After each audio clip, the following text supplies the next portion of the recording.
Today we're going to talk about one of the most dramatic and honestly tragic moments of the entire Cold War. This is the story of the 1956 Hungarian Uprising. It's a story about incredible bravery, a really brief, fleeting taste of freedom, and the brutal reality of what happens when a revolution is simply ignored by the rest of the world. To really get what happened here, you have to feel the pressure that was just building and building.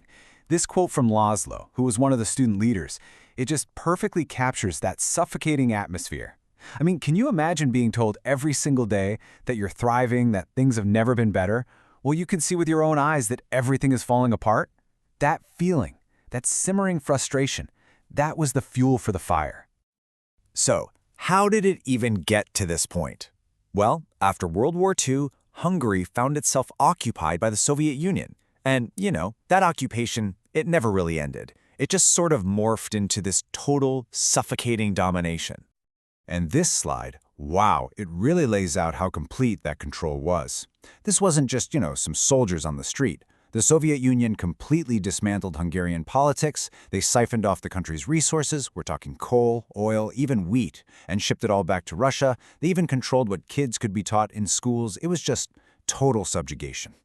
And the guy in charge of all this was a brutal dictator named Maciej Rákosi, who actually called himself Stalin's best pupil. He came up with this method he chillingly called salami tactics. See, he wouldn't just crush all his opponents at once. No, that would be too obvious. Instead, he would isolate them, divide them, and then eliminate them one by one, slice by slice, until there was nobody left to oppose him. But then, things started to shift. A few key events happened across the Soviet bloc that suddenly made the impossible seem, possible. A tiny crack appeared in the Iron Curtain, and the Hungarian people saw their chance to break through. You can see on this timeline exactly how things just escalated. First, Stalin dies in '53. Huge deal. Then, the new Soviet leader, Khrushchev, gives his famous secret speech, where he actually denounces Stalin's reign of terror. This sends absolute shockwaves through Eastern Europe. So when Polish workers protest and actually win some reforms, Hungarian students start thinking, hey, why not us? And on October 23rd, they pour into the streets of Budapest, and the whole country just explodes. And for a few incredible, exhilarating days, it actually worked. The uprising was so powerful, it forced the Soviets to back down, and a reformer named Imre Nagy was made prime minister.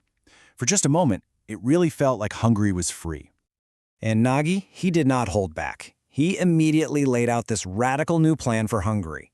I mean, just look at this list. Free elections, releasing political prisoners, and then there's the big one, pulling Hungary out of the Warsaw Pact. That's the Soviet military alliance.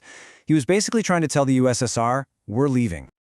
And you can just feel the hope in this. The Soviet tanks that have been a constant presence in Budapest, they actually pulled out.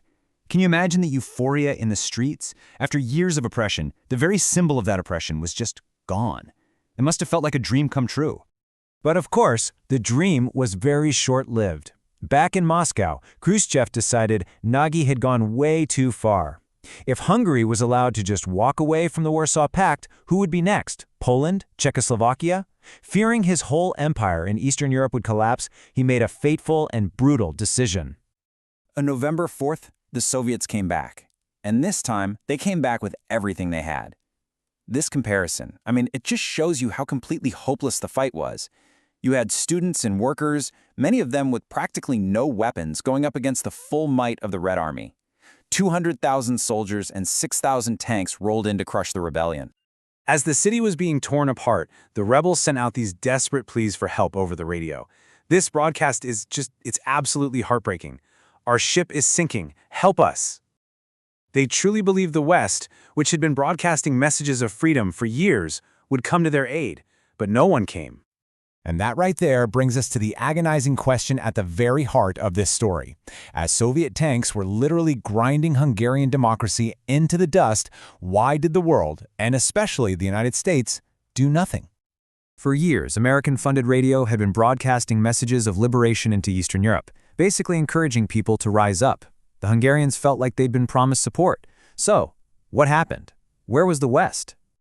Well, the answer is a tragic and complicated mess of geopolitics. First, it was terrible timing. The world's attention was completely glued to the Suez Crisis happening in Egypt.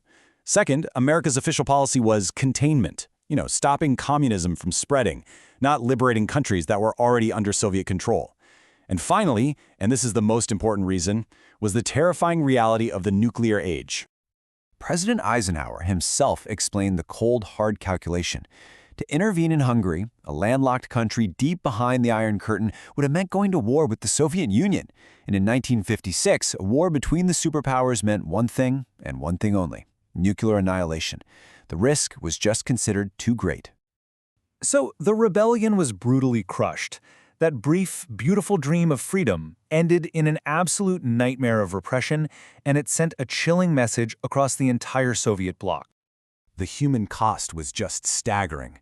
In about 2 weeks of incredibly bitter fighting, an estimated 20,000 Hungarians were killed. The very same streets that had just been filled with celebration were now scenes of total devastation. And after the fighting stopped, another 200,000 people fled the country. They became refugees. Think about that. An entire generation of Hungarians chose to leave everything they'd ever known behind rather than live under that restored Soviet regime. And the fate of the revolution's leader, Imre Nagy, really symbolized the whole outcome.